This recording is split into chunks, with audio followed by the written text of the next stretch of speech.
It's just so hard for him to get out. Yeah. His head is stuck. He's struggling. His head is stuck. It's like a shell right on his head. He's stuck. Oh, yeah. No, he's been struggling so hard. He's got a buddy trying to help him. His neck is. Yeah, just crack the egg. Well, he can't lift his neck and his head all the Came way. out booty first.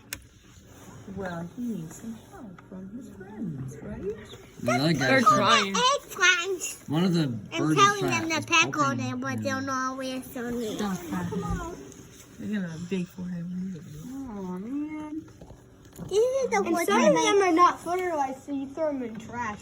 Oh, And sometimes you let them stay outside and you crack them open and they explode.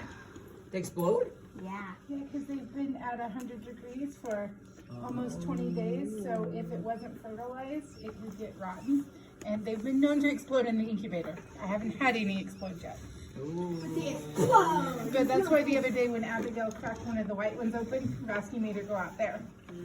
Because you can candle chicken eggs if you have a bright enough light and be able to see if they're fertilized or not. Peck on it, Six. And Peck. ducks. Peck on it, Six. Peck on We that can egg. candle our Peck, ducks. peck on that egg. Interesting. I'm trying to read him. What are you guys up to today?